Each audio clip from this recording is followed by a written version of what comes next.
We'd like to welcome you to the latest edition of the Mike and Bradley Sports Scene here on Bledsoe Telephone Cooperative Channel 18, WAT A1110, Pikeville, Tennessee. This is our Christmas show, and Merry Christmas to everybody, and I hope that you survived the nice cold weather that we had this weekend.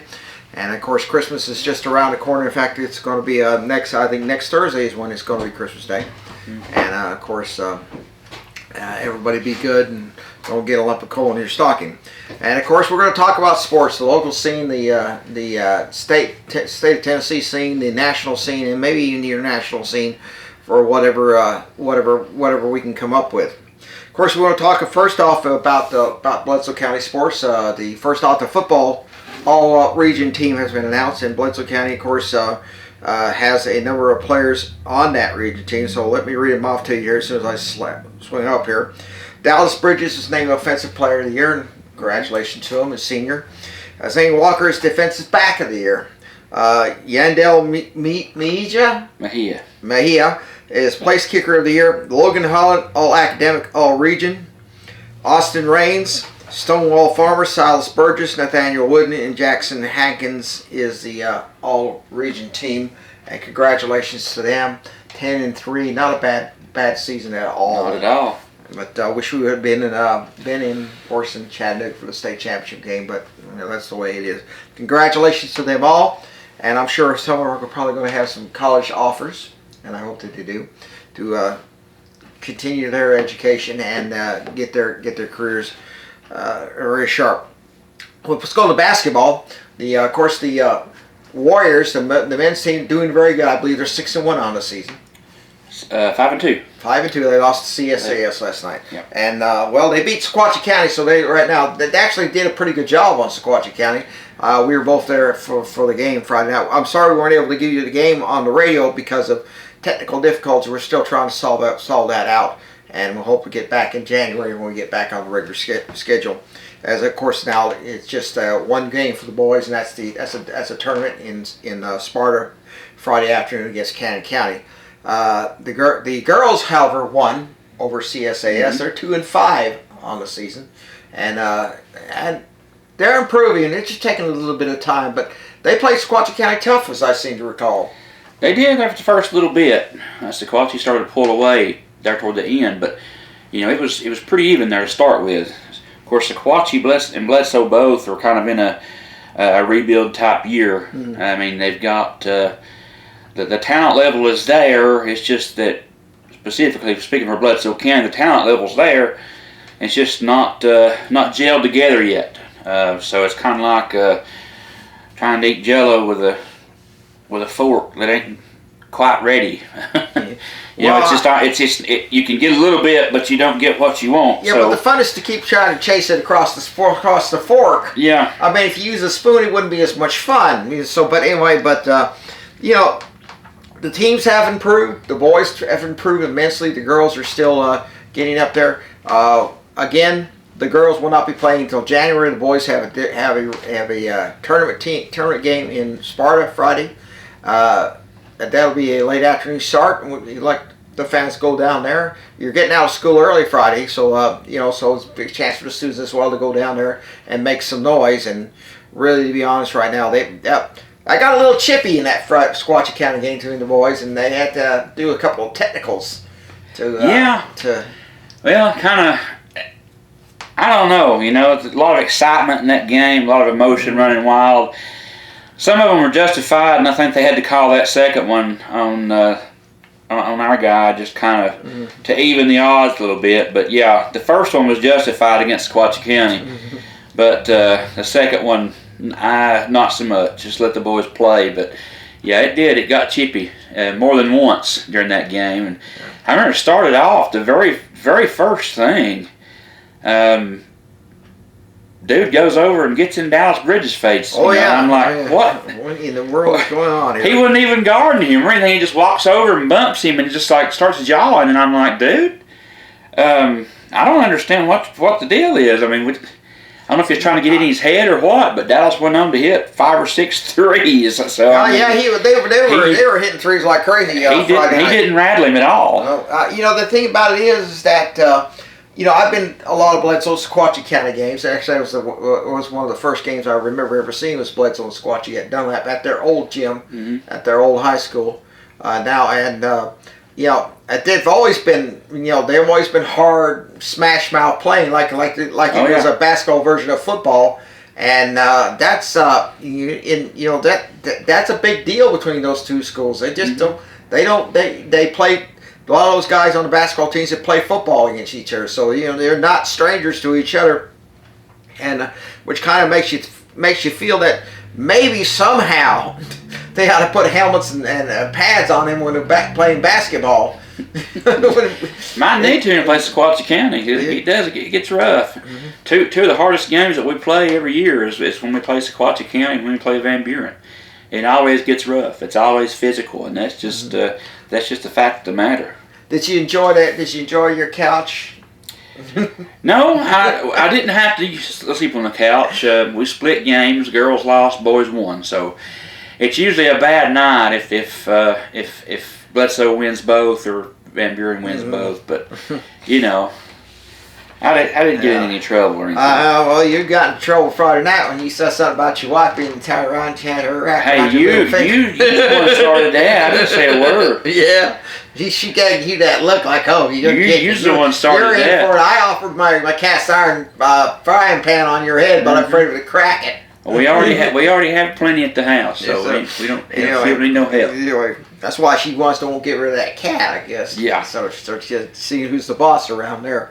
But, to be honest with you, the basketball teams are improving year after year. The boys have improved substantially. The girls are starting to come together and get the things done here. The boys are really good. They play very well together, and two of our big players are out right now.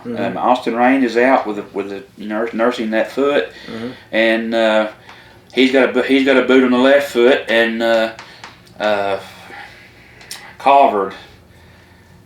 Peyton Calvert has a boot on the right foot, or vice versa. But both those two boys play very well, and they're out and have been all year so far.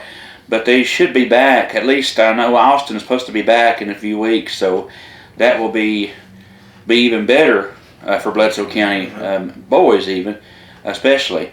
And of course, the girls, they continue to get better and grow together. I think that by the end of the season they'll be clicking on all cylinders. Yeah, they'll improve. There's no doubt about it, and that sort of thing. And of course, they'll start on the road in January when they get back from school at Cumberland County. So that should be a very interesting game. Another border rivalry and that sort of thing. I don't think it'll be 81-18. I think it'll probably be a lot closer than that on the next go around. But however, of course, Bledsoe County, of course, the basketball team getting the winter workouts going for the football team as they get ready for next season. And in fact, I heard it said South Pittsburgh's already planning for next season, so they didn't miss a beat. They want another one of those gold footballs. Well, I wish we can get one. But anyway, Bledsoe County's football team again 10-3. They finished number 8 in the final TSAA polls. That's the second straight year that Bledsoe has finished in the top 10 to the season. And of course, the football team, of course, I mentioned all these ones who made all region. Obviously, well deserved. Dallas Bridges, of course, the 98-yard touchdown reception against Grundy County. That was probably the offensive player of the year. A lot of things. Stonewall Farmer, should have been defensive player of the year after he sent a Smith County player to sleeping land in that game. And but Stonewall Farmer could be very, very well. Especially on defense, we're going to miss calling Stonewall Farmer's name because that's just we called it all the time last year. The past couple of years, he was a headhunter on the field, and certainly going to miss calling his name as well as the other guys. But we're really going to miss him on defense in that linebacker position. He sort of reminded me of a former Kentucky player in the 1950s named Lou Michaels, and Lou Michaels hated Tennessee with a passion. He once threatened to hold Johnny Majors out of a hotel room window, if you believe the story. But Lou Michaels, one time he hit one Tennessee player so hard he burst the laces on the shoulder pads. Oh wow! And they had to go find some pair of shoulder pads, and one of the players, sub players who weren't going to be playing, so offered his. Said, no thanks, I'll just wait. That sort of thing. That tells you how this Lou Michaels there and Johnny Major ended up being friends, that sort of thing, because he that was the type of players you like to have. Al Wilson. Wilson. One of the great Reggie White. The guy who he would go at you and he would hit you hard and send and make you like it, and make you like it, and guys that said you just players like John Boynton. And John Boynton says a lot of his teammates, and I talked to them when they were down here a couple of years ago. They said you didn't want to cross John Boynton under any circumstances, because John Boynton will come at you. I still don't want to cross John Boynton, to be honest with you. No. A former Tennessee player named Steve Kiner, who's a defensive player, who made the unfortunate Mules remark about Ole Miss, and it cost us the national championship in '69. Mm-hmm. They said one time he knocked a basketball player out of a room without the courtesy of opening the door. That was where Steve Kiner was, but he was always. He was always amused by how people would always remind him about the Mules remark. Yeah. Yeah. He said, "Me and my big mouth cost us the national title." You say he was going to write a book about it, how my big mouth cost us the national title, but that sort of thing. But anyway, speaking of basketball, I was looking this up the other day, and the worst college basketball game ever played. Can you guess what game that was? This happened 52 years ago, on December 15th, 1973. It happened at Knoxville at Old Stokely. Tennessee was playing University of Temple Owls in the championship game of the Volunteer Classic. They don't have that Volunteer Classic anymore. Mm-hmm. And Tennessee was leading 7-5. They had 11 minutes on the first half clock. What did Temple do? Went into what's known as a hold'em offense. Basically, just tossed the ball back and forth. Didn't do anything with it for 11 minutes and 30 seconds. There was no shot clock then. Do you remember what happened a few years with Bledsoe County like that? When we played Chattanooga Christian, the tournament down in Dunlap. Yes. Yeah. And what it was is that for 11 and a half minutes, it was 7-5 at halftime. Guess what the score was at the end of the game? 11-6. It set the NCAA record for the lowest point total by an opposing team, losing team, lowest point total by the winning team. Tennessee won 11-6, and that record will never be broken because you know why? Because they put the shot clock in. So basically, is that year? Well, that's almost as bad as us watching that at the Fog Bowl that year when Bledsoe played Polk County, and we won 3-0. Yeah. We're sitting there thinking, man, I just seen watch grass grow because there was nothing at all happening. You could not even see the opposing stands. You couldn't see what was happening on the field. But if what you could see, it wasn't worth watching because neither team was really playing very well. Yeah. And I mean, you say, well, the defense must have been spectacular. No, it really wasn't. Yeah. Defense and offense really struggled that game. Couldn't get anything going, Bledsoe nor Polk County. And winning the ball game 3-0. Yeah, well, that took an overtime to do that. And I'm like, what it was is that Polk County would drive it down the field, tap the field goal, and they would miss every time. Mm-hmm. They would miss every time. They had about as much trouble scoring as we had. Yeah. We got lucky on one field goal and won 3-0. And really, to be honest, right now, and I talked to the coach after that, and he said simply is that I said, why didn't the referees just call the game? Call it and then come back next. I said, well, it wasn't foggy enough to put people in danger. Yeah, it was foggy. Well, I guess if you're on the field, you could probably see, especially if you're handing the ball off. Well, they could see enough to think. We couldn't see from where we were. He said the field wasn't in all that great shape either, so you had trouble getting traction, so they really couldn't move the ball. Polk County moved the ball better than they did, but couldn't score.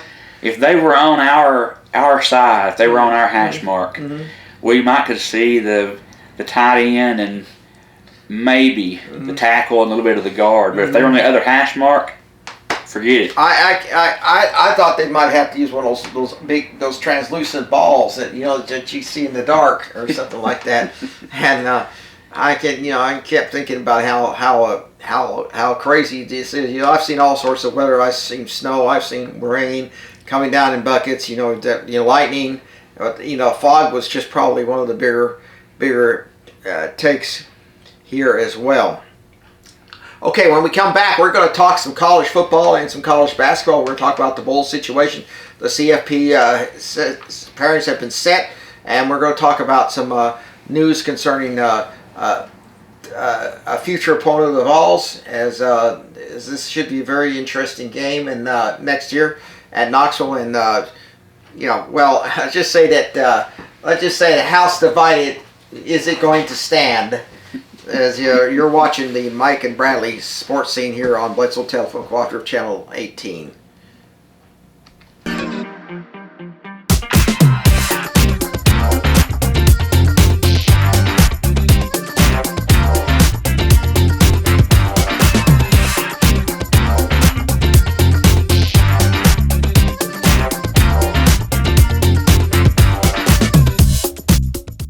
At Jason Lewis Dunlap Supercenter, we're committed to be better. Better prices, better vehicles, a better experience. Your Jason Lewis Dunlap Supercenter understands that you rely on us to provide you with the highest quality of used vehicles. With over 350 pre-owned cars, trucks, and SUVs. So what are you waiting for? Let us show you a better experience with the Jason Lewis Automotive family. Come visit us at Rankin Avenue here in Dunlap or on the web at dunlapsupercenter.com. A good bank has people you can depend on, people who grew up here and can handle today's issues and growing technology. Here at Citizens Tri-County Bank, this is the way we've served the community for almost 50 years. Ready to help you in person, online, and on our app whenever you need it. Choose the bank that cares about you. Citizens Tri-County Bank, the only community bank you'll ever need.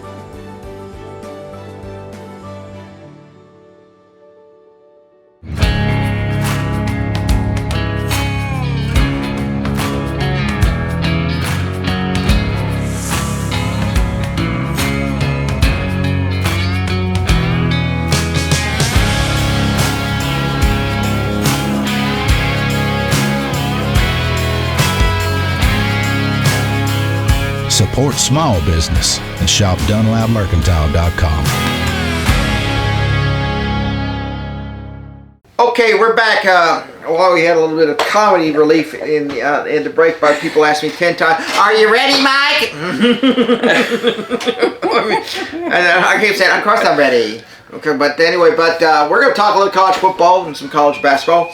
First off, we're going to talk about the playoff possibilities. Indiana, the number 1 seed, will be waiting in the Rose Bowl for the winner of their initial contest, which will start Friday and Saturday. Mm-hmm. Alabama will be at Oklahoma, a rematch of the early of the season game, which Oklahoma won. That's Friday night, yeah, 8 p.m. So that's going to be 7 o'clock Central, probably. That'll be at Norman. No, it's 8 Central.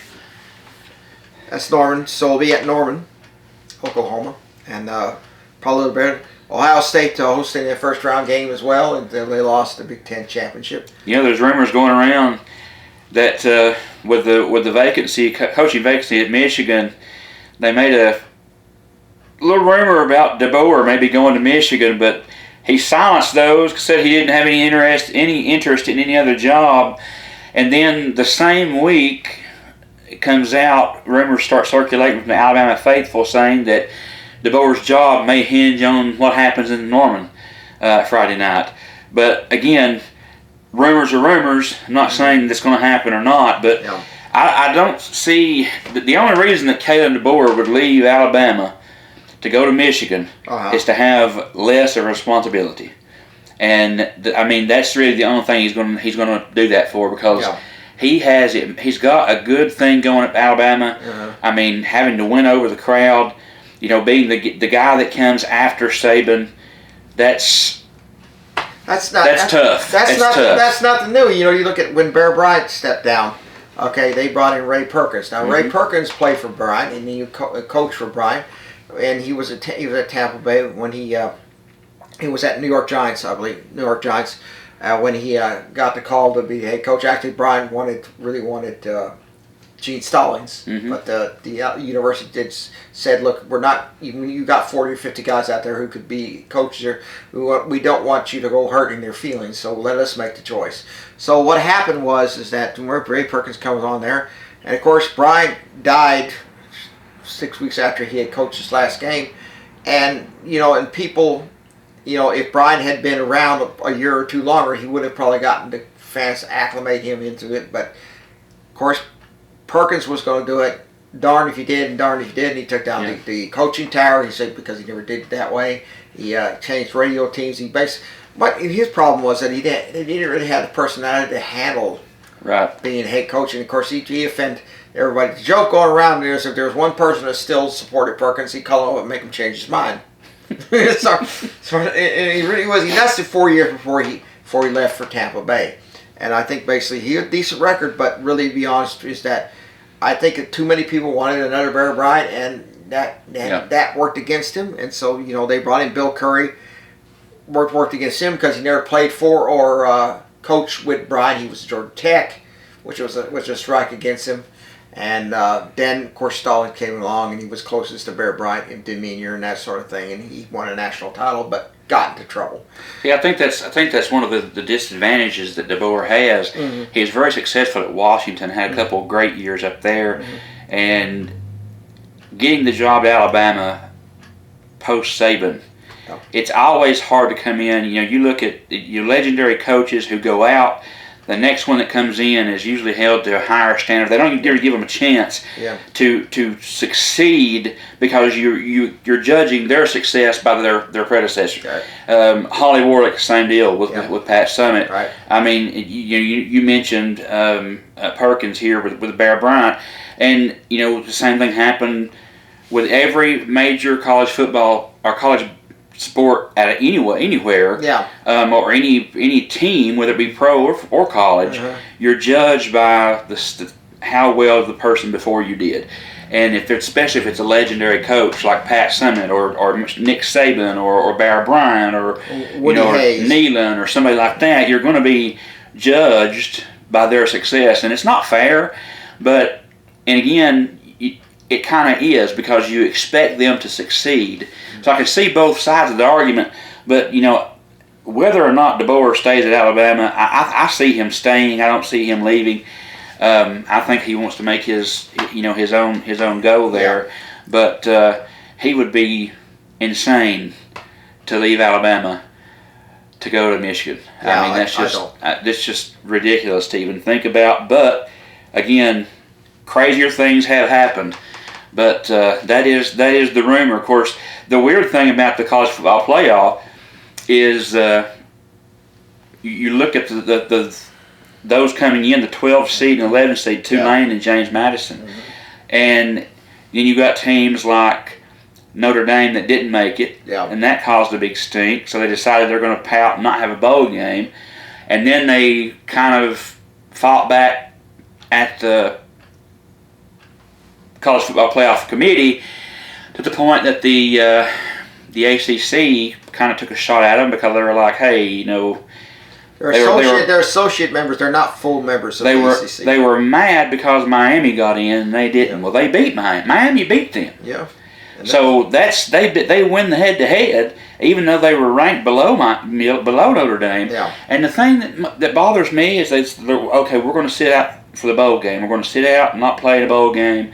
Okay, so that tells me either they don't need the money for the bowl coming into their program, or two, they're putting their personal feelings over that of their team because their team needs to be able to go and compete.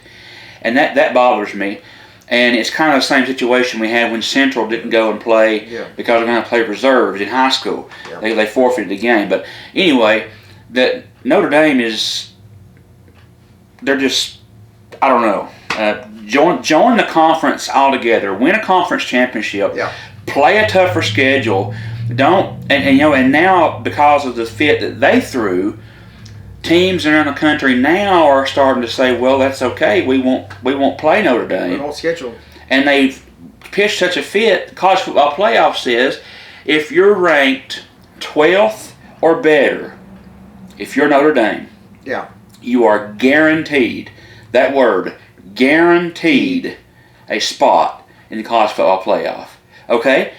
Well, just why? Because they're Notre Dame? Because they're independent? You shouldn't be guaranteed a spot, period. No. If you don't perform and you don't make it and you don't beat the teams that you're supposed to beat, you don't need to be in there. But because they're Notre Dame, they get a guarantee. So now all the other teams are seeing that and saying, well, we're not going to schedule them. So Notre Dame is going to have a really tough road to hoe when they go and start scheduling teams, and all they can play is Cincinnati and James Madison and teams that are lower caliber teams. It's not going to catapult them up in the top 12. So you're kind of shooting yourself in the foot. Notre Dame, the best thing for them to do, join a conference. Join the ACC, join the Big Ten, join the Big 12, join a conference so that they can have some credibility. Notre Dame, like them, love them, indifferent, don't matter. They're a historical team, and granted they've got a lot of history behind them and a lot of legacy with that team, and I'm not personally a fan of them, but join a conference.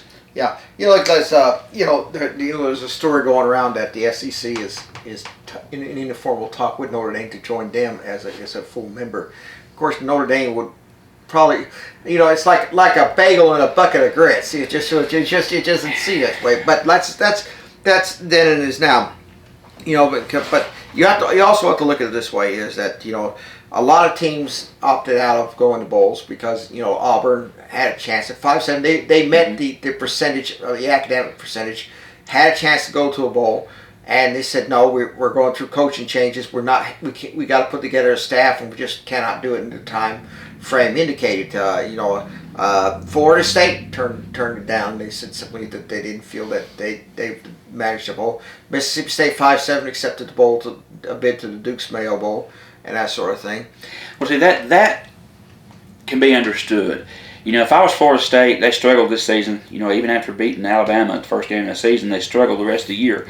So obviously they had their own turmoils and stuff to deal with as the season progressed on. Mm-hmm. And with their head coach being on the hot seat, and they said no, we're committed to him. We're going to let him go. Norvell was there the whole time. Mm-hmm. He's committed to Florida State. Florida State's committed to him. So I can see that why you maybe wouldn't want to go to a bowl game with that. I can see why Auburn wouldn't want to go to a bowl game. Because of the coaching change, the thing that you mentioned, Durkin was the coach, interim coach. Golish was hired. It's just hard to get everything going. Give them time to get together. Give them time to build their team around themselves, and then go do something like that. That's understandable. But what I can't understand is, and I would be saying the same thing about Auburn. I'd be saying the same thing about Florida State. I'd be saying the same thing about Tennessee. If they were just mad because they didn't make the college football playoff, that they're going to pout, and that's the reason why they're not going to go to a bowl. Yeah. That is childish, and it bothers me. That just shows that you're a spoiled, rotten brat, and if you can't join a conference and win a conference championship, they're not going to join that. They're not going to join the Big Ten because they don't want to play Michigan and Ohio State every single year and be a conference game. They want to pick and choose who they want to play. Yeah. And it'd be crazy for them to join the SEC and it make more sense for them to join the ACC, or at least join the American Conference. They're associate. Do something. They're associate members of the ACC. Basically they don't play them in football, but the other sports they do play. So basically they're not in that as a full-time member. So they said, like I said, somebody said, you want to go to the playoffs? Join a conference. Well, see, that's the same thing that they did with their quarterback, their running back, Love, who made the Heisman finalist. Mm-hmm. Jeremiah Love. He was finished third in Heisman finalist race, and he even made a comment that if he won the Heisman, now this is what said he was going to do. I think he later retracted the statement, but he made the comment that if he won the Heisman, he was going to decline the award because of the way that they did Notre Dame in the college football playoff selection. That would have been. I'm like, that is the most ignorant thing. I'm sorry. You've played and you've earned that. And quite frankly, of all the people who were in the Heisman finalist, he might have been the most deserving. Yeah. Because Fernando Mendoza, who ended up winning the Heisman Trophy, Diego Pavia, who finished second and got mad and pouted about that's a whole different story. Used an explicative toward the toward the Heisman, committee and the voters. That is just childish. Again, I put him in the same club with Notre Dame, and Julian's saying all three of the quarterbacks that were in the Final Four for the Heisman race, Joey Aguilar had better numbers than they did. Well, the thing about it is that Pavia, hurt his NFL stock.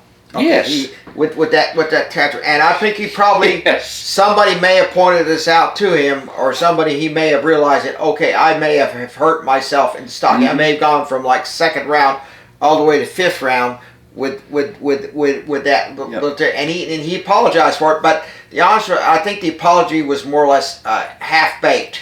Well, I think so. I think the same thing, Mike. And then you think about his whole aura about his team, about his season, about his attitude, about his, the way he plays. Yeah. He's even made the comment before that he modeled his playing style and his demeanor after Johnny Manziel. Yeah, that's the thing is, but Johnny Manziel won the Heisman. First off, second of all, he didn't act like a total horse's rear end. Well, he didn't, but he didn't pan out in the NFL, and that's. I mean, if you're going to mold your career and your demeanor and your character and your playing style after a player, it seems like you would want to have somebody with a little more success. Yeah, like Peyton Manziel had good success, did win the Heisman, did well at Texas A&M, but he had a lot of talent around him.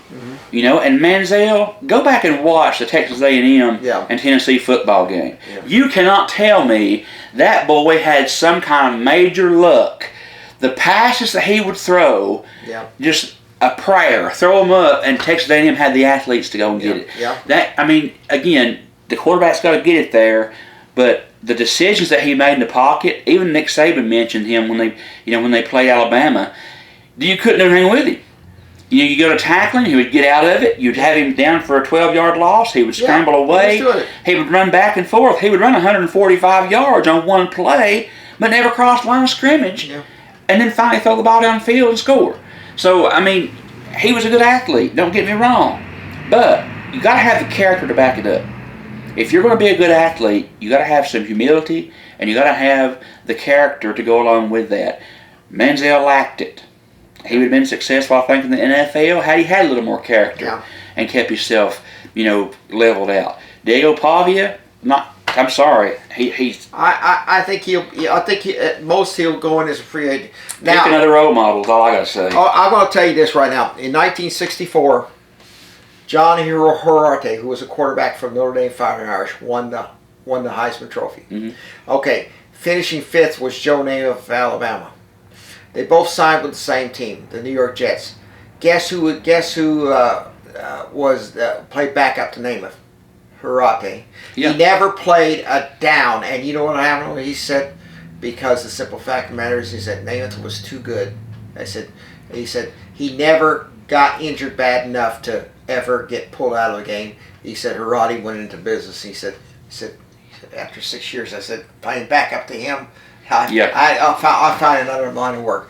Okay, now let's talk about something that's going to happen next year in Knoxville. This is going to be the first SEC game of the year for Tennessee. They're going to play the Texas Longhorns. First time since the '69 Cotton Bowl. Fourth time only in all. Tennessee won the first one in 51, 20-14, won the national championship. Lost 16-0 to Texas in the 53 Cotton Bowl, and then lost in the 69 Cotton Bowl 38-13 to the Longhorns, and who was running the wishbone then, which was nearly impossible to stop them. Okay, Texas has announced that Arch Manning will return for his senior season. Okay, now if that name sounds familiar to you, you should, because Arch Manning is the son of Cooper Manning, who is the older brother of Peyton Manning, and who is and Arch Manning is the grandson of Archie Manning. Mm-hmm. And see, you get where I'm going like this. And somebody asked Peyton Manning when he sits in Knoxville, who is he going to root for? and he says, I'm a Tennessee man, I'm going to vote for the Vols. But I'm also going to root for my nephew as well. Mm-hmm. Basically, what he's saying is that he's going to split it right down the middle. And if Tennessee goes on offense, he'll probably root for the offense too. If Texas goes on offense, he'll probably root for Arch Manning, and that sort of thing. Now, they asked Arch Manning that question. He said, my uncle has been to Texas practices. He's been in Texas program, and he said you couldn't get him to say anything bad about Texas. And he says, which tells you how much how diplomatic he is. Now, that's the big difference. Diego Pavia was a spoil sport. Peyton Manning, when he got rooked, he didn't have to be a spoil sport. He didn't have to, because everybody else was doing it for him. Right. Including myself. If I had a gun, I'd shot that TV out that night. I've never watched another Heisman Trophy. Yeah, it lost its relevance. It lost from that year, 97, lost its relevance because it showed the world from then on it's been a popularity contest and not an ability contest. There's some great Heisman winners, don't get me wrong. Some that were deserving, some that may not have been. Yeah. But, I mean, this is really the first year that I have looked at the finalists, the 4 finalists, and then I've looked at all of college football, and I'm looking at the stats, and I mean these guys are not putting up Heisman numbers. No, no. They're playing. Don't get me wrong, they're good athletes and they put up good numbers, but and I'm not picking on Pavia, but Aguilar had better numbers. Yeah. Chambliss at Ole Miss had better numbers. Simpson at Alabama had better numbers. Yeah. So at best, Pavia is the 3rd or 4th best quarterback just in the SEC. Yeah. But he's a Heisman finalist and finished number 2. Okay, that's the only reason he got the invitation because he beat Tennessee. That's the only reason why. And my thought is this, and again, not taking away from Fernando Mendoza, he's played exceptionally well. He's playing for Indiana, who is doing great things this year. And and I hope Indiana does well in the playoff. I really do. I hope Indiana wins the national championship. I hope they go, and I hope they perform, and I hope they do great. I'm for the SEC schools, but outside of that, Indiana, I want them to win. And anybody that beats Ohio State, I'm for, and Indiana did. So again, looking at his numbers, he's still. If you put Fernando Mendoza in the SEC, he is 4th or 5th best quarterback. Yeah. You put Julian Sayin in the SEC, he's 3rd or 4th best. What I'm saying is, just out of just the SEC alone, and I'm not just saying, the SEC is the best, because I mean, of course, they are, but the fact is, Aguilar had better numbers, Ty Simpson had better numbers, and according to the stats, Mendoza, Pavia, and Sayin and Chambliss from Ole Miss all had very similar numbers. Right. So if you're looking at performance, did those young men deserve to be in a finalist? If you're looking at performance and you're looking at stats and you're looking at what they have accomplished, I think you could have found 4 better finalists. With the exception of Mendoza, because he has led the Indiana team to a potential championship this year. That is saying a lot. But Sayin underperformed. Jeremiah Love, Notre Dame, has underperformed. They've been better running backs this year. Diego Pavia, we've already talked about him. I mean, is it a popularity contest? Probably. Or is this actual athletic ability and stats and what you've accomplished? Because if it's on that latter part, what's the Heisman even for if it's going to be about popularity? You look at, there's a lot of examples. In 56, you had probably, they say, the best lineup of finalists in Heisman Trophy history, and Paul Hunting won it because he was Notre Dame. But he was the only player to win it with a losing team, and then his runner-up was Johnny Majors who led the team to the Sugar Bowl and the SEC title. Then you could look at 2020, of course, 97, you remember that one. Mm-hmm. 51, you had Dick Casimir of Princeton, the last Ivy League player to win the Heisman, over Hank Larcella of Tennessee, who won the national championship. And a lot of people said that Larcella was a better player, but he didn't play for an Ivy League school. Then you have 2022, Hendon Hooker. You've had all those numbers. He gets injured, if he hadn't gotten hurt against South Carolina, he probably would have been in New York and probably would have won the Heisman. And I think that would have been what you look at Chris Winkie, 2000. Who'd he beat out? Current Tennessee head coach Josh Heupel. Mm-hmm. That was on the basis of the fact that Florida State was a performance. Again, It's like it's all performance. Now let's talk about the bowls. Okay, we know that Tennessee's not in the CFP playoffs, 8-4. They're in the Music City Bowl. They'll play against the Illini of Illinois. That'll be the first time opponent for both teams. And Illinois, of course, is a very decent Illinois team. Last time I saw Illinois actually play in a game was against Bear Bryce, Alabama team in the Liberty Bowl in '82. And, of course, Tennessee is a slight favorite in the game. Aguilar is going to be playing in the game. He wants to go out a winner. Again, Merklinger is transferring, therefore he will not be available for that game. And they announced that probably about 6 hours ago now. Merklinger entered transfer or intends to enter the transfer portal. It is. I don't know that Tennessee could talk him into staying for 1 year. He would likely have been the starting quarterback this year. Yeah. But understand that Faison Brandon is coming in as the #1 recruit in the nation as a quarterback. He's coming to Tennessee. I don't see Heupel starting a true freshman. I mean, he may. We saw that with Nico. See how that worked out. But Faison Brandon is supposed to be a really good player, and I hope he lives up to the hype. But Merklinger would have been the starter likely this year. If he stays and if he changes his mind, he can still do that. Yeah.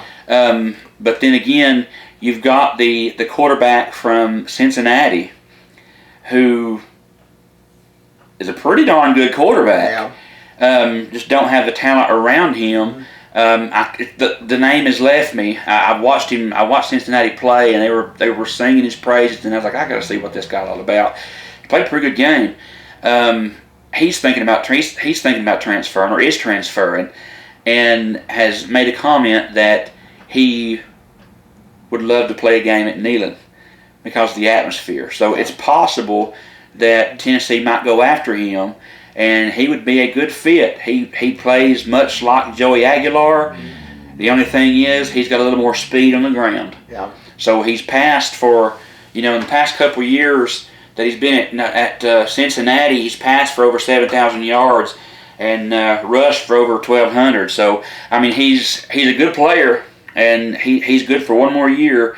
And if he could do that and learn as quick as Joey Aguilar did, and who's to say Joey Aguilar don't get another year of eligibility granted to him? That would be great. He and Pavia could get that. Yeah. So Aguilar could be back. You never tell. But either way, I think Merklinger is probably going to be gone. Yeah.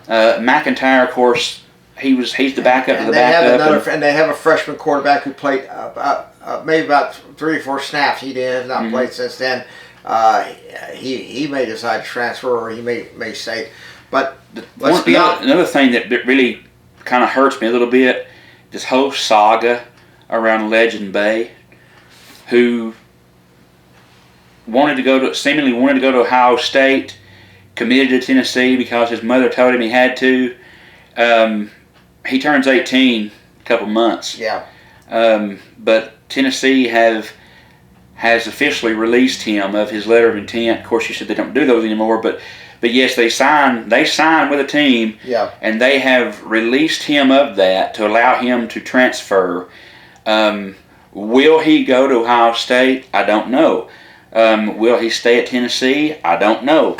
But again, they have put it back on him to allow him to choose where he wants to go, because he was basically seemingly forced to go to Tennessee by his parents. And I can understand that, but you got to let the kid make a decision. Yeah, he is. You shouldn't force him to do that. He's the one it should be doing. The thing again is, like I said, Peyton Manning has a son named Matthew who's now at Baylor. I don't know if Tennessee Express. He's really too young to be signing this part for several more years, and he'll prove. So will he go to Tennessee? Some say not, because basically they would because of the style that he plays, it may not be fitting in. But he could change those things. Yeah, but remember this right now is that you have to. These are young kids. These are young kids who sometimes get this fame, this fortune, this money put in their faces, and they don't handle it right. Yeah. It's like Peyton Manning used to say. He says he told a story about how he signed up for a dance class in high school, and he thought better of it, and his father told him, "You sign up for that dance class, you're going to take that dance class." And that was it. Like you said, Peyton Manning's father never said, "Hey, go to Ole Miss. Go where you want to go." Yeah. And he said, "I chose Tennessee because I thought there was," and they invited him in there one time, Archie Manning, into a coach's meeting to see what they were planning and all that. He said Dave Cutcliffe looked over at him and he was like, he didn't care. He didn't care. I mean, he was always trying to hide himself among the crowd because he didn't want to take away from his kids' achievement. So, but that should be interesting next year when Tennessee plays Texas and to see what Peyton Manning's. It will be, and it'll be interesting to see how Tennessee responds to as far as the bowl game is concerned against Illinois. Chris Brazzell will not be playing. He declared for the NFL draft. He has opted out. Well, he's hurt, so he's not likely to play anyway. So he's going to the draft. Aaron Carter. Carter's going to the draft. Jermod McCoy, despite not playing a snap this year, he's expected to go in the first round, and so is Hood, the defensive back, cornerback from Tennessee, that played in McCoy's spot this year. Both of those guys are expected to go in the first round of the draft, and that's huge for Tennessee. Have two players that go in the first round. That's they could change their minds. They could just kind of test the waters. But the good news about Tennessee, everybody was harping on Tim Banks. Well, he's gone. We hired Jim Knowles, and if you see Jimmy Knowles around Pikeville, shake his hand because he's got a big. I'm just kidding. It's different Jim Knowles. Jim Knowles was coach at Ohio State when they won the national championship in '24. Went to Penn State last year. Was going to still be at Penn State. Tennessee offered him a pretty good chunk of change to come down, and great defensive mind. And I think he's going to do well. I hope he does. And speaking of that, one of the top edge rushers in recruiting, the Jordan Carter. Yeah. He had been committed all year to Texas A&M. Opened up his recruitment again, decommitted, opened up his recruitment, and chose the Tennessee Vols over Auburn and Georgia Tech. So he'll come to Tennessee with a chance to make a major impact right off the bat in 2026 with the new defensive coordinator. So, he, from what I understand, if you believe in all the hype, he is a significantly amount better than Pierce as far as having more muscle, more strength, and he's just as fast. So, who knows? Tennessee's defense might make a turn this next year. I don't know, but a lot of SEC teams are represented this year in bowl games. Tennessee's in the Music City Bowl with Illinois. Vandy's playing Iowa in the ReliaQuest Bowl, which used to be the old Outback Bowl, down in Tampa. Texas, Michigan. Texas plays Michigan in the Cheez-It Bowl, Citrus Bowl. Houston and LSU plays in the Kinder's Texas Bowl. Missouri and Virginia plays in the Tax Slayer Gator Bowl. That's in Jacksonville, Florida. Yeah. And, of course, you mentioned the Duke's Mayo Bowl has Wake Forest and Mississippi State. So, very good representation. Of course, then you have the college football playoff that could potentially be playing in bowls, too, as far as the Rose Bowl, Orange Bowl, Sugar Bowl, Cotton Bowl. Georgia is in the Sugar Bowl, Indiana in the Rose Bowl, Texas Tech in the Orange Bowl. I don't recall who is in. I think I don't recall who is in the Fiesta Bowl. They're waiting for the first round people. Well, the Fiesta Bowl and the Peach Bowl will be the semifinals. All rounds. So that's it. Could be that Georgia Georgia's in it, obviously in it.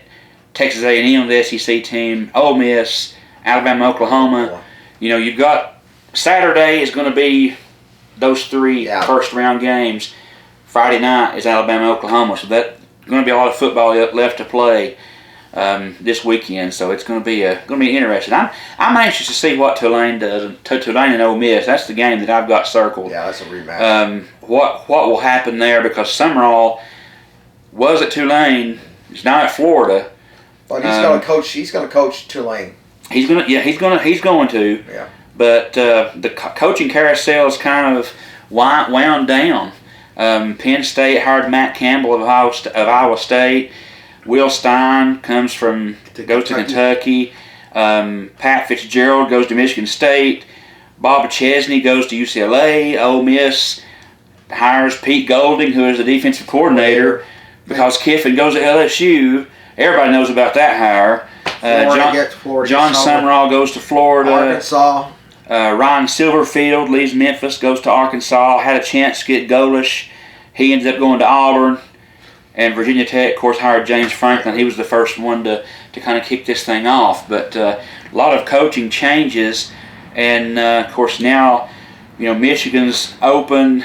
That's a big deal for a big program that certainly will have some pull, a lot of booster money that will fund a lot of people in there. Michigan, and today University of Ohio, not the Ohio State, but the University of Ohio dismissed their coach with cause. So that's two FBS schools with vacancies, and I think they're on two right now. So it's be interesting to see what happens. Sewanee fired their coach earlier this season. I don't know if they filled that yet, but okay. But of course, next year's season, Tennessee's season opens up against Furman. Then we'll have Kennesaw State, and then Georgia Tech at Atlanta. That'll be at Grant Field, by the way. And then open up against Texas at home at Knoxville. It should be the Manning Bowl, for any lack of better terms. And of course, that for the first time since the early 1990s, neither Florida or Georgia is on the schedule. And, of course, South Carolina's back on the schedule at Columbia.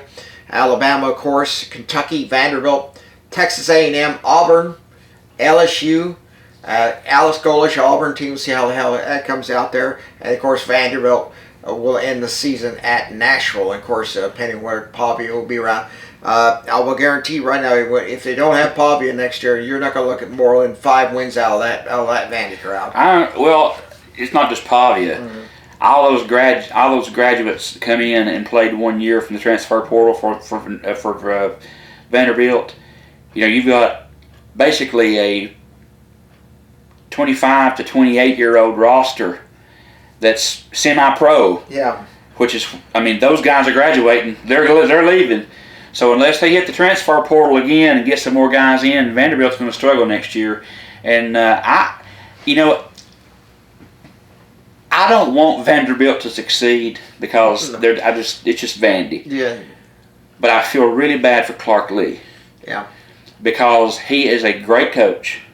Yeah. And he has done good things at Vandy. Got an extension. And I'm afraid now they're going to expect Vanderbilt to be a 10-win season every year, and that's not going to happen. So Clark Lee is going to get the worst part of this, and he's a good coach, and he can probably stay at Vandy as long as he wants to. Yeah. But the fact of the matter is, if you're expecting him to be a 10, 11-win season every single year, it's not going to happen. It's not going to happen. With the NIL, it's not going to happen even with Vandy had to drop its academic requirements somewhat to get players, because they realize right now, it used to be up to the 1960s, Vanderbilt was a reasonably competitive team in the SEC. And what it was that the academics didn't like the idea of counting. They actually had one thing where they had a professor, teaching coach, asked how many people are in the class are athletes. Well, someone raised their hand and all that. Said, well, you're going to fail this course no matter how good you are. They were against it. They didn't want Vanderbilt going to a bowl 1 year, and they said, hey, look, we're going, like it or not. That's all there is to it. And they went down there and they beat Auburn in the Gator Bowl. Florida's, we mentioned, Pavia might be coming back and mentioned starting quarterbacks. Florida, hires John Summerall. DJ Lagway, who underperformed this year, is supposed to be a great quarterback, and he probably is with the right offense. Didn't do well under Napier, didn't do well under the interim coach. Had one meeting with Summerall, and Lagway's in the portal. Lagway will likely, most people are saying he might be going more toward Baylor in the Big 12, but one team that's on the list that could make a difference is LSU. They're on the list. LSU, Clemson, Miami, TCU, but Baylor leads right now as far as recruiting for Lagway. I wasn't impressed with the guy. Of course, again, it could be the offensive strategy, and he may succeed somewhere else. And if he does, great, that's awesome. But Summerall's coming in. He's not going to fit in Summerall's offense. So we'll see what Florida does. Well, you look at when Heupel came in. Garantano was still a quarterback at Tennessee. Okay, he had a meeting with him, and he said, "Well, you can stay, but you won't be playing quarterback because you will not fit in the system." Because Garantano, as far as all was at best a mediocre quarterback who won some games by sheer luck, and some absolutely got Alabama game off. Just totally incensed me when he tried to go rogue.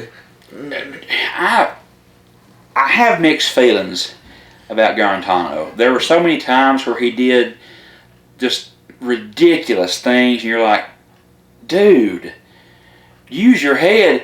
But then there are sometimes he made really good decisions, and I can't help but wonder if he would have stuck with Tennessee. And because remember, we didn't have the best line when Garantano was the quarterback. If we had the line that was better and could give him some time to throw and survey the field, what could he have done? I don't think he would have been a Hendon Hooker or a Josh Dobbs, don't get me wrong, but I don't think he would have been as mediocre as he was if he had the proper protection. And I kind of feel like he got a bad rap because, of course, he went to Washington State. He was fairly successful there. Didn't have much better line there. But he did play there for the rest of his years. I think he got injured, and I think he had to pretty much. But I'd kind of like to have him to go back and give him a line and just see what he could do. I think he would have been better for us if we would have given him a chance with a better line. I think is that it just depends on what Tennessee will do next year, and if Aguilar gets this extra year, well, that'd be great, wonderful. Would help us a lot. Okay, when we come back, we're going to talk about the pro football as the regular season is winding down. One team which was Super Bowl champs the past few years not going to be in the playoffs this year. And obviously, it's what a downer. That's kind of the Notre Dame of NFL, isn't it? And a lot and possible changes in coaching staffs at the end of the year, if not now. And then, of course, talk about anything else in particular that we may want to bring up. As you're watching the Mike and Bradley Sports Scene here on WATA 1110 Pikeville, Tennessee, and Bledsoe Telephone Cooperative, Channel 18. At Jason Lewis Dunlap Supercenter, we're committed to be better. Better prices, better vehicles, a better experience. Your Jason Lewis Dunlap Supercenter understands that you rely on us to provide you with the highest quality of used vehicles. With over 350 pre-owned cars, trucks, and SUVs. So what are you waiting for? Let us show you a better experience with the Jason Lewis Automotive family. Come visit us at Rankin Avenue here in Dunlap or on the web at dunlapsupercenter.com. A good bank has people you can depend on, people who grew up here and can handle today's issues and growing technology. Here at Citizens Tri-County Bank, this is the way we've served the community for almost 50 years. Ready to help you in person, online, and on our app whenever you need it. Choose the bank that cares about you. Citizens Tri-County Bank, the only community bank you'll ever need.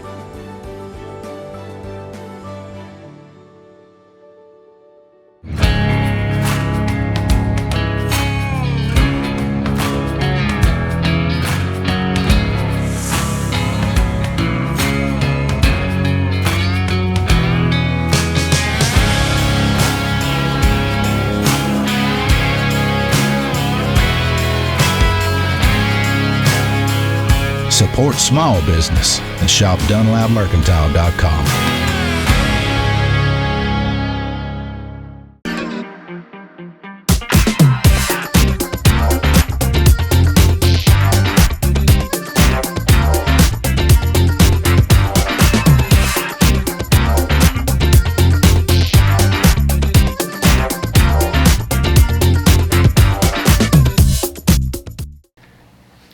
We're back, and while we were on the break, we were talking about me changing out a fryer bulb on the fryers at McDonald's, which is seems to be a spectator sport recently. You had your head in the deep fryer. I did not have my head in the deep fryer. I had it where they kept the fries after They were get it out. dumping fries in a tray on the little table there because you was all up in the fryer warmer thing, and I thought, boy. You ever get that? You ever try to get that shield off that thing? It ain't no wonder you had, McDonald's has to wait so long in the line because Mike's in there changing a light bulb. Yeah, well, maybe. Food got cold. Yeah, whatever. Changing a light bulb. You can't taste cold French fries. No, you can't. Okay, but anyway, we're back to the sporting life, and of course it is pro football, and the season is winding down. Regular season winding down. There'll be the playoffs in January and February, with finishing with the Super Bowl. Was it Super Bowl 60 or 58 or whatever? I don't know. I lost all the Super Bowl something. Super Bowl something.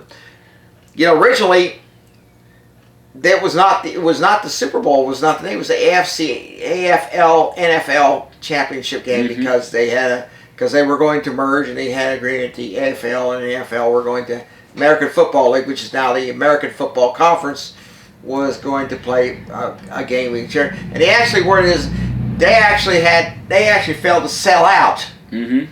Just like those two bowls we saw this week, by the way, which will not be playing next year. It'll be the Los Angeles Bowl, and the Bahamas Bowl will not be playing after next year. I just wanted to bring that up. But actually it is. And actually, all three networks showed that bowl, the Super Bowl, at the same time. I don't know, either there was nothing on that particular night, or it just must have been. But that was the first and last time that happened. They started naming the Super Bowl after the first game. So just a moment of trivia for you. Mm-hmm. It's a 3-part question. Yeah. What team? And listen to all the parts before you answer. Uh-huh. What team won the first Super Bowl? Who was the head coach? And who was the starting quarterback? Green Bay Packers. Okay. Joe Lombardi. Vince Who? Lombardi. Okay. Okay, and let's see what it was. Bart Starr. Good there. He was Good the deal. first coach. Okay, here's a bit of trivia. Okay, what was the player that said, "We will guarantee we will win the game"? What game was it? Who was the coach? And what team did he play for? I know, but it's left me. Okay. I want to kick myself when you tell me. Super Bowl III. Okay. Quarterback was Joe Namath. They played the Baltimore Colts. Mm-hmm. Okay. And it was and the team he played for was New York Jets. They were the Titans originally. That's where Tennessee got the Titans from. Because the Jets let them use the Titans name to so that tells you what it is. Who was the MVP player of Super Bowl 50? Super Bowl 50? 50. That'd be Peyton. Peyton Manning. His last game was as a pro football player. He retired right after that. The Broncos, when he won there. So, what was the only NFL team that has never played in the Super Bowl?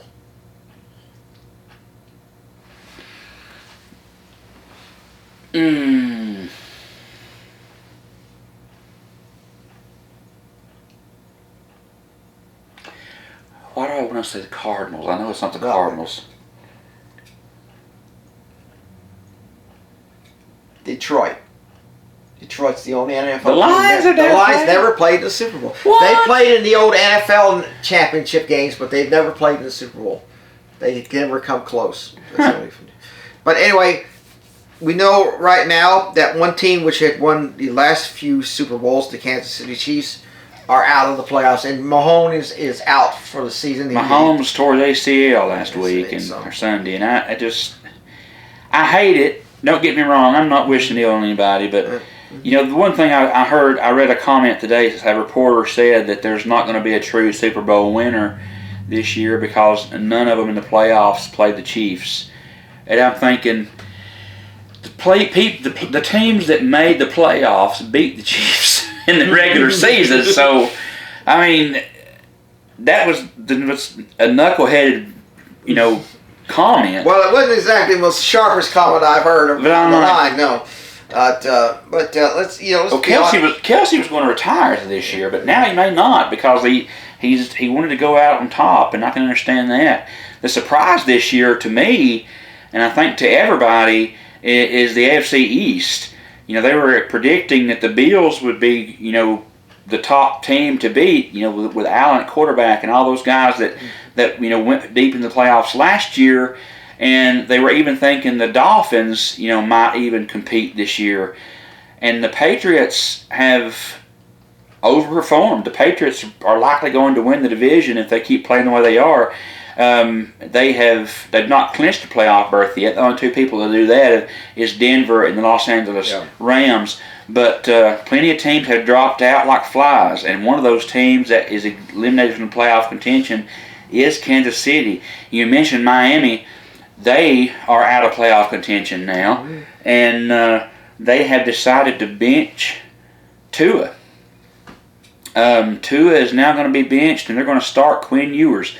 Remember that name played for Texas last year, and then was drafted by the Dolphins. They're going to give him a shot. Apparently, things are not very favorable in Miami right now for Tua and even the coaching staff. So, Miami fans might want to start reading up and buy you some new jerseys because there might be some new personnel down there next year. But nonetheless, Miami's done. If it ended today, the current playoff picture, LA is the first seed in the NFC, and Denver is the first in the AFC. Then you're playing your rest of your games. Your number 2 seed would be. In the AFC, it would be New England versus the Texans, Jaguars versus the Bills, and then you had the Steelers versus the Chargers. For the NFC, you'd have the Bears versus Green Bay, big rivalry right there. The Eagles versus the 49ers, and then the Tampa Bay Bucks against the Seattle Seahawks. If it ends today, But unfortunately, you don't know yet because there's still a few more games to play, a couple more games to play yet. We do know for sure, though, that Denver is in, LA is in, and you're looking like 95% sure that the Texans, the Chargers, the Jaguars, the Bills, the Patriots, what's hinging is that last team. Is it going to be the Steelers? Is it going to be the Ravens? And the same thing is hinging in the NFC is for that last spot. Will it be the Bears, or will it be the Lions, or could it be a sleeper team, Carolina, coming up there at the end? We don't know. But the stage is the top tier of that stage is pretty much set right now. And I don't know, with the Chiefs being out, Denver has been the surprise this year, and New England's been the surprise this year. But the bad news is those two teams are going to play each other in the AFC Championship if they make it that far. And who will they meet if they make it that far? Who will they meet in the NFC in Super Bowl? I don't know. Well, it remains to be seen. I was looking up some stuff, and it's a really funny thing. In the 1960s, the Washington Redskins were a segregated team. They didn't have black players on that team. While George Preston Marshall, who was the owner of the Redskins, he said, "I will draft a black player when the Harlem Globetrotters sign a white player to." You know who the Harlem Globetrotters are, Mm-hmm. okay? Well, famous last words. Well, what it is, next thing he was reading was that the Harlem Globetrotters had signed a white player. He said he had to do that. And what it was is that the Washington Redskins were just such a dismal team. They had first pick of the draft. They picked Ernie Davis from Syracuse, who was the first black person to win the Heisman Trophy. And Ernie Davis said, no, I'm not going to play for Washington. Trade me to somebody else. I think he traded to the New York Giants, but he died of leukemia before he played it down. But that sort of thing. It was sort of funny. And speaking of which, you talk about losing streaks in any sport, college football, pro football. What was the record for the longest losing streak in NFL history? Name the team. And it's a modern team, so it's a team that's current. Why do I want to say Cleveland? No. Because they're always terrible. Same way. They win a couple of games a year, so this long loser. This is over several seasons. The longest winless streak. Which basically is that winless. Basically, no Didn't ties. win a game. No Didn't ties. win a game. Didn't win a game. Didn't tie. It's a modern team. Saints. No. Tampa Bay Buccaneers. Oh, no creamsicle. Orange and Yeah, yeah. I thought it was the Tennessee Orange dipped and tied. And I said, because when I was in high school, I had a jacket like this, except it had Tampa Bay on it. And someone gave it to me. I said, "Why are you giving this brand new jacket for?" And I said, "Well, because Tampa Bay sucks, man." I said, "Well, if I get a jacket out of it, why not?" Hey, it's interesting because they went from those creamsicle orange, with a little bit of red and some white in it, to the gold and the darker red, like a bronze looking color. Yeah. And then they progressed into like a dark gray and the red and some of that bronze mixed in. And now they do throwbacks, and the people, when they do the throwbacks, they go back to those creamsicle colors. Yeah. And now NFL fans are like, dude, I like those colors better than what we have now. Yeah. And I'm just like, do you not remember when they had them? Remember the Falcons used to have their uniforms were like red. They used to be They red. were red, and I sort of liked them, and then they started going to black. Well, I kept thinking, I said, hey, I like the black. Interesting thing, that I found out, the Falcons have submitted, a request to the league to be able to. Apparently, the league has to approve the team to be able to change the color, change the logo, change this, things like that. So the Falcons have submitted that. So they're going to have I don't know how updated they're going to get with the logo, but they're submitting a logo change and color change. So, and what has been proposed that I saw is the Falcons are going to go back to red jerseys, and I'm like, and the only thing that's going to change about the old Falcon logo, how it looked kind of like the one we have now. Yeah. But at the end, the wing had a little curve on the end of it. Yeah, I remember that. Okay, well, that's in essence what I seen that was proposed to the league to change. So I'm like, okay, well, why don't you just say you're going to go back to the 1980s uniforms? Yeah. And that's what in essence it is, because it's the Falcons logo now with just a little bit of curve on the wing on the bottom, and they're going back to red. So I mean, I don't know. I don't understand.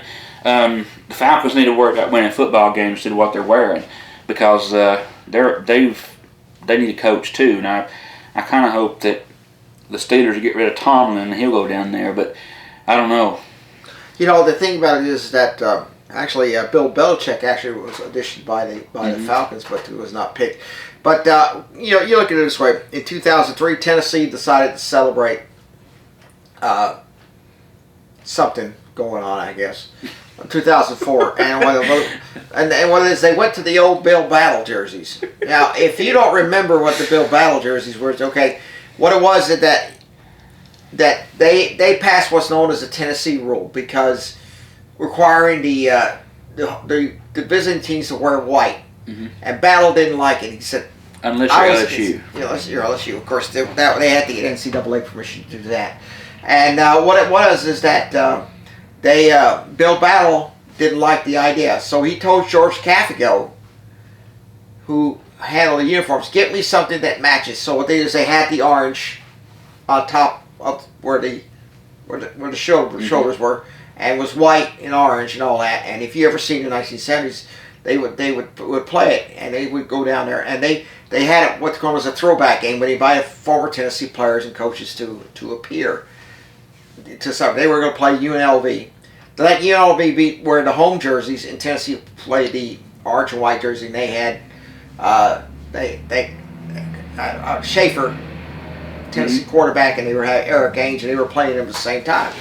And Schaefer was sort of like Condra Holloway, and everybody was saying, he scores on the run, and just like Condra Holloway, and everybody said, well, there's Condra Holloway, he's back, and all that.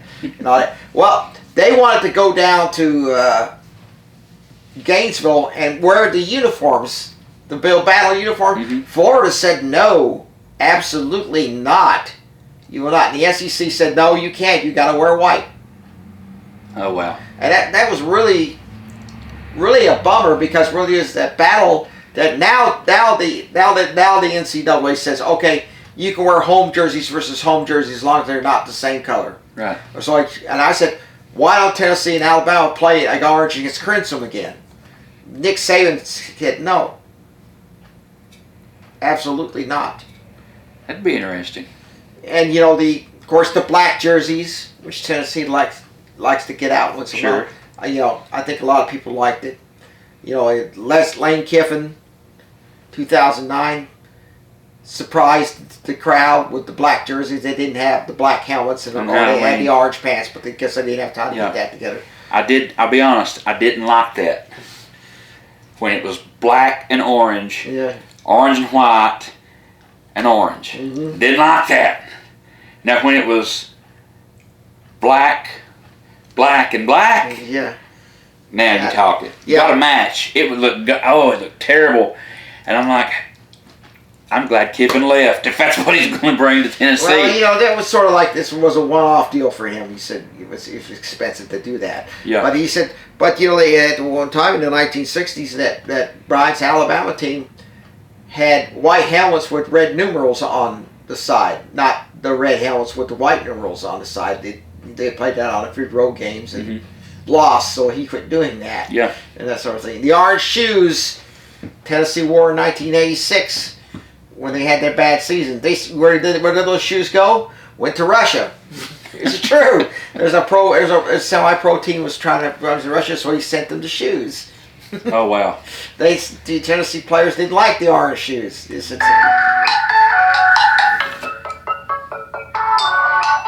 We got a call in for the first time on our show tonight. I'll talk to them later. I think I know what it is.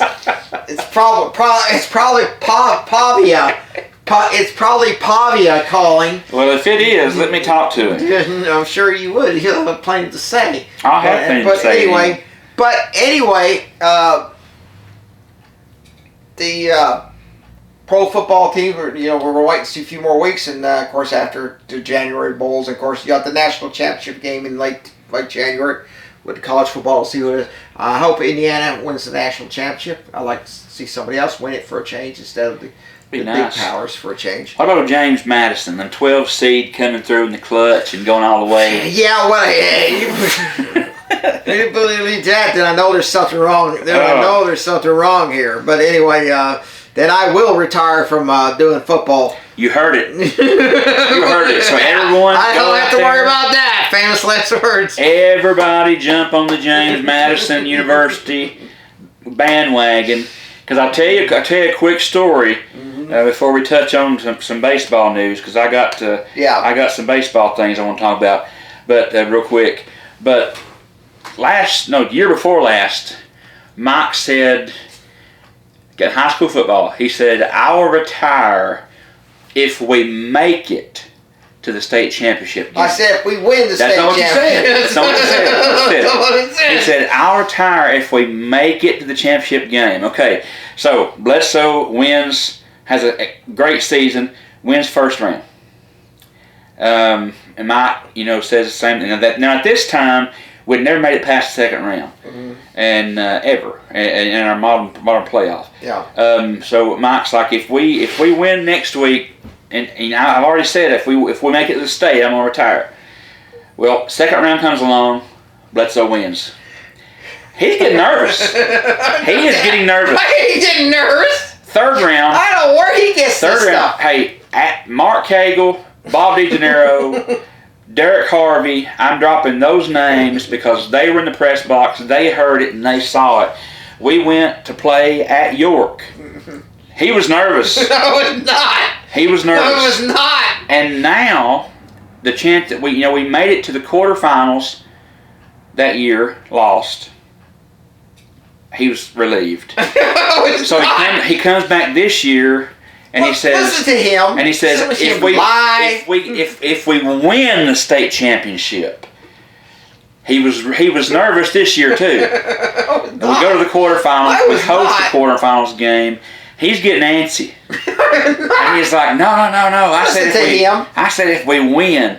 And all three of those guys were like, "No, you said if we made it." So he's changing things on us. We're holding him by the first original contract. If we make it to the state title game, we're going to hold Mike to it. He said he would retire. So Yeah, well, let me tell you this way. Let me put you this way right now. Verbal agreements are not binding in the court of law. hey, verbal agreements really they mean something around here. It's like that old Alabama song. A man's good word and a handshake is all you need. Yeah. We didn't shake on it, but you said it. If you can't stand on your word, what can you stand on, Mike? So all I'm saying is, if you can't back up and can't follow through with what you ought not be saying nothing. That's just the fact of the matter. You didn't have a signed agreement. There wasn't Don't notarized. need- There wasn't anything like that. Verbal agreement with witnesses. Yeah, like 2 years in a row. That's something like that's gonna work. Wait, hey, talk to Coach Tabor. He's the one who's. I mean, he didn't keep up his end of the bargain. You know, that's all there is to it. Well, all I gotta say is, Bledsoe County, be ready to reload next year, and if they go to the state, I'm gonna be coming into that ball game with bells on. No, sure you will. And I'm gonna tell you something right now. I want those cowbells back too. Nah, you didn't get those back. No, I made change dishes. Hey, if I retire, you'll have to give them back to me. I've already made change dishes out of all of them. I've engraved the date and when I took them from you, and I sold them at the 127 sale. So those are long gone. They're probably somewhere in Missouri by now. You're going to have an LSU place on your truck, I promise you that. And then your New York Yankees on the side of your truck. So you're a Yankees fan. Yeah. Okay, well, you got some baseball. Really quick. Going to my Braves. Braves fans. Turn on the news, turn on Sports Center, and see what they're doing. Braves are actually making some moves. Yastrzemski from the outfielder, Kansas City Royals. He played with the Giants. Pretty good player. Has come in with a 2-year contract, $23 million deal. That'll help fill some holes in the outfield. Robert Suarez, the big closer from San Diego, they've signed him. Saying he may be either the setup guy for Iglesias or vice versa. Those two guys are going to flip-flop around and be the kind of the end of the game closer for Braves. That's huge. They signed Kim to a 1-year deal. Now there is possibility that Bo Bichette is still on the market. Bo Bichette's still on the market. Now he played with the Toronto Blue Jays last year, made it all the way to the World Series, lost to the Dodgers. He's still on the market. Still could sign with the Blue Jays. The Mets are in the race. The Braves have kind of taken a step back because they signed Kim. But they're expecting Bichette to land with the Yankees. That's what everybody's expecting to happen. Likely going to happen. Another free agent still on the market, Bregman. Detroit's in the market. The Mets are in the market. The Cubs are in the market. He's expected to go to Boston. That's possible. Very likely. Cody Bellinger, another outfielder that's a free agent, big name. Cincinnati Reds, New York Yankees are both in the mix. They're expecting him to go to the New York Mets. All right, Kyle Tucker is on the block. LA's after him. New York Mets is after him. The Phillies is after him. He's expected to go to the Toronto Blue Jays. Now, why in the world, we mentioned all 4 of those players, the New York Mets, were in the mix. Why in the world would they be looking for a bat with some pop? Well, I'll tell you why. Pete Alonso, their first baseman, signed a 5-year, $155 million deal with the Baltimore Orioles. He's gone. He's out of a Mets uniform. They've lost a pitcher, their closer, Edwin Diaz. Guess where he goes? The Los Angeles Dodgers. Here they go to the already stacked team. Dylan Cease, he goes into free agency. Guess who he signs with? Toronto Blue Jays. So it could be very well that you might see the Blue Jays and the Dodgers again in the World Series because they filled their holes. If they can keep their guys at home and sign Bichette back and get Kyle Tucker, the Blue Jays are going to be stacked as well as the Dodgers are. But the big surprise, which wasn't really a surprise to anybody, Kyle Schwarber, he stayed with the Phillies. Signed a huge 5-year, $150 million deal with them. Going to be the DH, I reckon. And a lot of teams are trying to make a push for him. The Braves were one of them, trying to get a good bat down there to play DH because Ozuna may be on the way out. But either way, the Braves have still got some moves, and they were at $274 million 2 years ago. This past year they were at $250. They're at $240 something right now. So they've avoided the luxury tax. They don't have to. They've avoided that. They're under that mark. So they've got some room to play with, and they got some good kind of prospects they're looking at that might be some free agent signings and maybe even some trades going on before the season starts in the spring. So it looks like the Braves are on the move. They're making some moves. They've signed some good players, at least some veteran players to lead those young guys. They still need another big bat, and we still need a couple more pitchers. So the Braves might come back this year. You can never tell. You might be doing the chop. You might be doing the chop come October. I rather be drinking pool water. Well, I'm not even going to get on that. Yeah, I know about. I'm not going to touch that. Yeah. Because I don't. Yeah, I am too. Yeah, I know you were. Yeah, I am. I know you were. Okay, if y'all were listening to the broadcast several weeks ago, when we played, don't let him we played Smith County. Yeah, hold on a minute now. Hold on, you brought it up. Let me tell you. This whale of a lie. We were playing Smith County, had a rain delay for like 13 hours, and we were talking about things that we were trying to find things to fill out of because we didn't have any way of cutting it off and cutting back on the air, so we stayed on the air for 6 hours. Stayed on the air for 6.5 plus hours. Talking, and during that time I found out a lot about Mike that I wish I hadn't have found out. One of those things was he mentioned, I said, why don't wake up the kids. I said, why don't these parents, wake up your kids? This will be a blowout.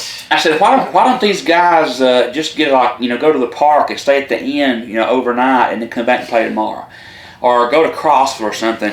Why don't we put them up in a hotel? And then Mike said, well, they can go to Cookeville. And I was like, well, if they go to Cookeville, they can go on Baxter. on the Carthage, because it's just, not that much further.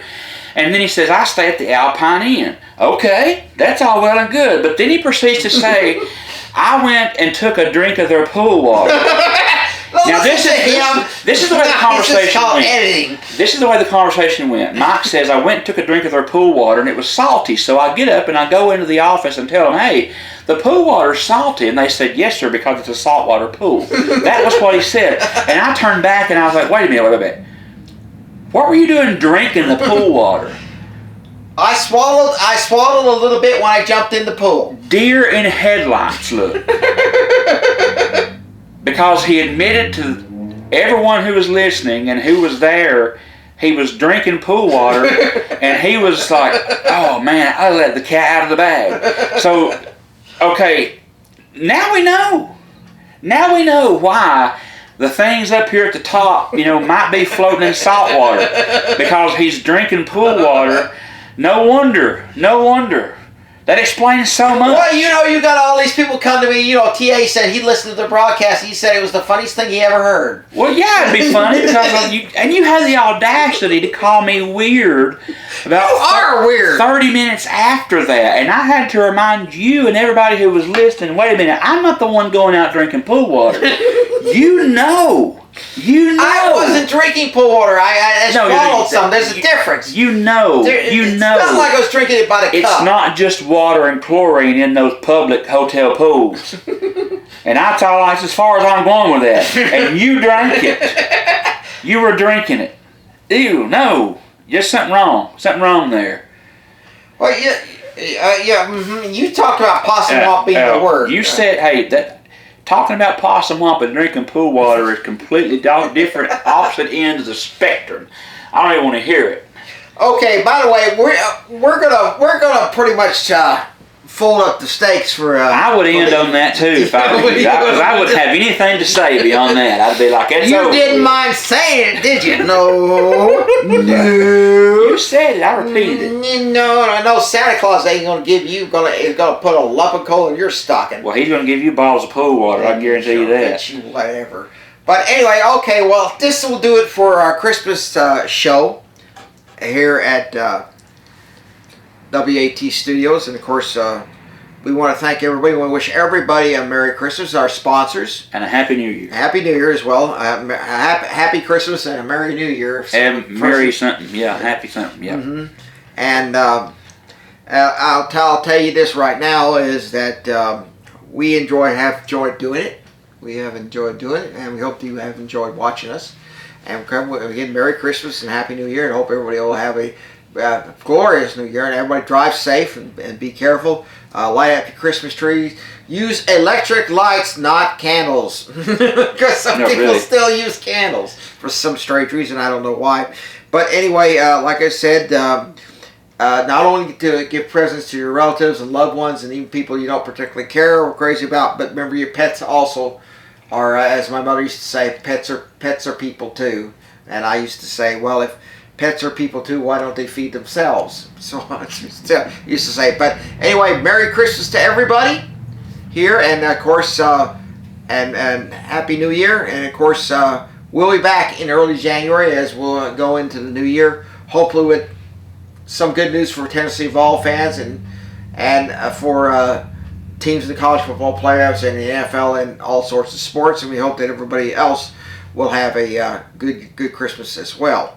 Bradley, you have some final words you want to say, and please don't mention pool water. I do. I've got 1, Merry Christmas. 2, Happy New Year. 3, don't drink the pool water. Go Blues, go Braves, and go Big Orange. All right, everybody, thank you very much. And I say go Yankees, go Mets, go Dodgers. It's the pool water. Go LSU, go LSU Tigers, and Too much chlorine. and other things go Kansas City Chiefs, and anybody else for that matter, and your team for the matter who you're for. We wish you all the best of luck. So this will do it for us. We'll see you in the early January on the next edition of the Mike and Bradley Sports Scene here on WAT AM 1110 Pikeville, Tennessee, and Bledsoe Telephone Cooperative Channel 18. Good night, everybody. Again, Merry Christmas and Happy New Year. Brought to you by Bledsoe Telephone Cooperative in the Sequatchie Valley.